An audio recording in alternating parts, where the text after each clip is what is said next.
Assalamualaikum warahmatullahi wabarakatuh.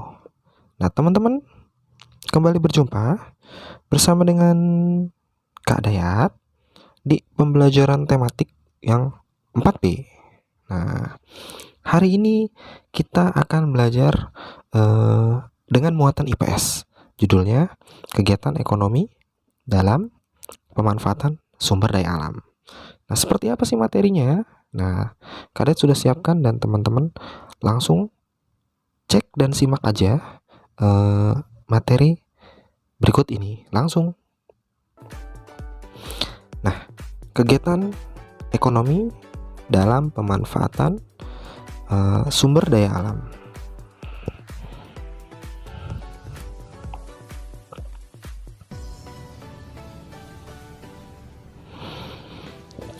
Sumber daya alam berdasarkan kondisi di Indonesia. Yang pertama, sumber daya alam tersebar di seluruh Indonesia. Yang kedua, sumber daya alam setiap pulau tidak selalu sama.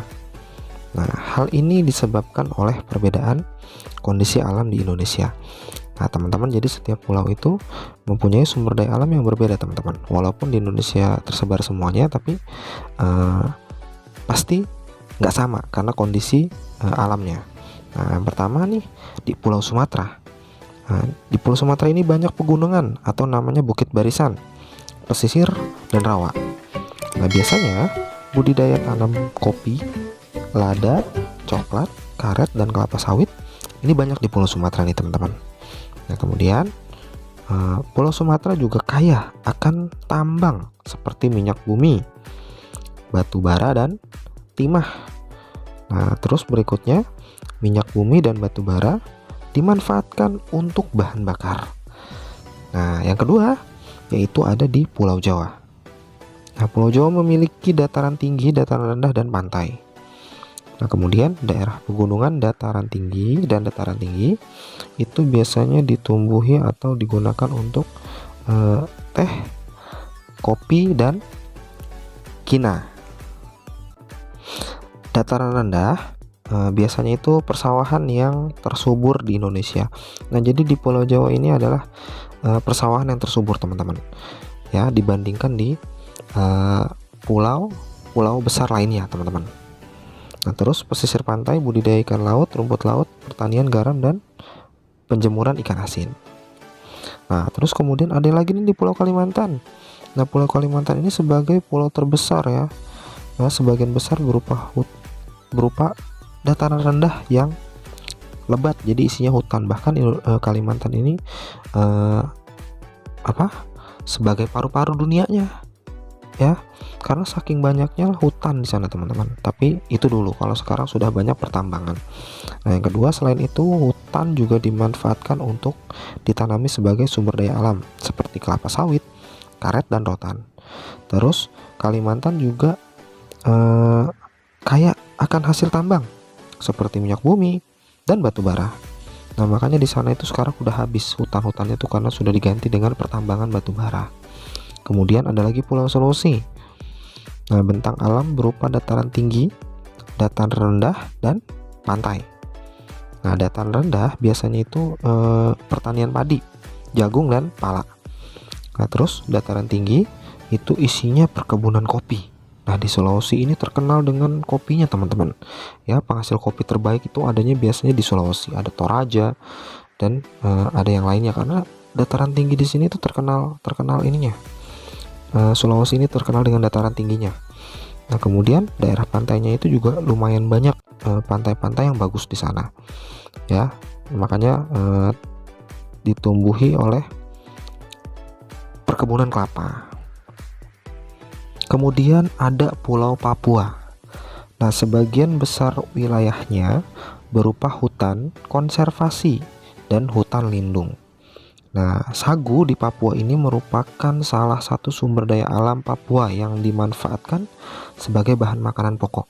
Jadi di Papua itu agak sedikit berbeda dengan pulau lainnya. Kalau kita tahunya Indonesia adalah makanan pokoknya nasi, mohon maaf, ya, dari beras. Tapi kalau di Papua ini dia punya makanan pokok sendiri, teman-teman, yaitu sagu. Nah, atau kita bisa kenalnya kalau di sini papeda. Nah, kalau di sana itu makanan pokok, teman-teman. Nah, kemudian hasil tambang utamanya itu ada tembaga dan emas. Nah, jadi Papua ini terkenal dengan emasnya yang luar biasa banyak. Makanya di sana ada PT-PT yang mengeruk emasnya di sana.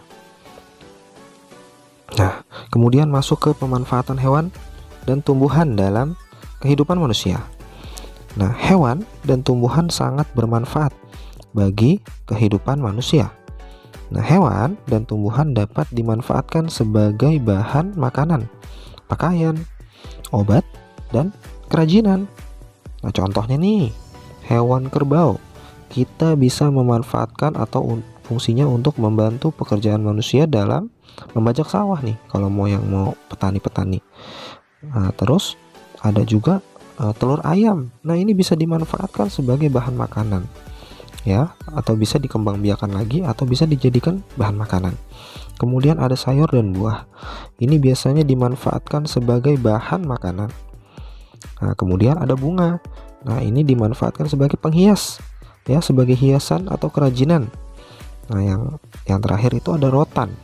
Biasanya dimanfaatkan sebagai bahan pembuatan perabotan rumah tangga, ya, atau alat rumah tangga. Ya, kalau sekarang lihat teman-teman banyak piring-piring, ya, yang terbuat dari rotan. Nah, untuk memudahkan, jadi kalau sekarang tuh di zaman simpel, ya, jadi nggak perlu nyuci piring, ya, karena terbuat dari rotan. Dia tinggal dikasih alas oleh kertas kertas minyak gitu, ya. Nah, itu teman-teman pemanfaatan hewan dan tumbuhan dalam kehidupan manusia. Nah, berikutnya itu ada pemanfaatan sumber daya alam. Nah, yang pertama itu ada berbagai sumber daya alam di sekitar kita. Kemudian sumber daya alam juga dimanfaatkan untuk membantu kegiatan manusia. Nah, terus sumber daya alam harus dimanfaatkan dengan bijak. Nah, ini berhubungan dengan hak dan kewajiban kita. Ya, kita boleh memanfaatkan sumber daya alam yang ada, tapi kita juga harus bijak. Kita harus penggunaannya itu harus dihemat, karena sumber daya alam ini ada yang bisa diperbaharui, ada yang tidak bisa diperbaharui.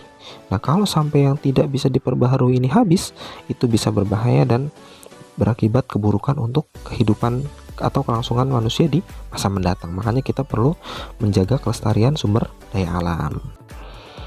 Nah, terus ini seperti ada pertanian padi, ya. Biasanya dia menggunakan matahari. Nah, fungsinya ini untuk pertanian padi itu sebagai pertumbuhan padi, pembangkit listrik, dan menerangi lingkungan. Terus air, ya, dibutuhkan air juga untuk fungsinya mengaliri lahan pertanian. Terus ada tanah sebagai media tanamnya, ya, dan kotoran hewan untuk pupuknya. Nah, di sini ada gambar orang sedang bertani. Terus dalam pemanfaatan sumber daya dalam pembuatan pakaian itu biasanya ada kapas, ya, sebagai bahan baku pembuatan kain dan benang.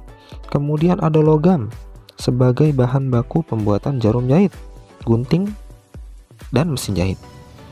Nah, terus ada yang bahannya plastik, ya, dalam pembuatan pakaian tuh sebagai bahan baku pembuatan kancing, teman-teman. Kemudian pemanfaatan sumber daya alam berikutnya sesuai dengan transportasi. Nah, itu menggunakan logam sebagai bahan utama pembuatan alat transportasi tersebut. Terus ada minyak bumi, ya, sebagai bahan utamanya atau bahan bakar atau bahan pembuatan bahan bakar alat transportasi. Nah, itu minyak bumi. Nah, jadi banyak banget, ya, teman-teman, ya, pemanfaatan sumber daya alam dalam kehidupan kita. Makanya nih, kita perlu bijak dalam penggunaan sumber daya yang ada, ya, berhubungan dengan yang pembelajaran sebelumnya kita sudah pelajari tentang hak dan kewajiban. Kita mempunyai hak mendapatkan atau menggunakan sumber daya alam yang ada, tapi kita juga punya kewajiban. Kita nggak boleh lupa dengan kewajiban kita, bahwa kita harus menjaganya supaya bisa berlangsung lama untuk kehidupan mendatang. Baik, teman-teman, itu aja untuk pembelajaran materi ini. Semoga pembelajaran materi hari ini menambah keilmuan ya, menambah keilmuan teman-teman di kemudian hari. Dan jangan lupa teman-teman jangan pernah berpuas diri dan selalu mencari referensi-referensi dari sumber-sumber yang lain atau bisa bertanya kepada ayah bunda. Dari Kak Dayat, terima kasih, jazakumullah, dan thank you. Sampai jumpa di pertemuan berikutnya.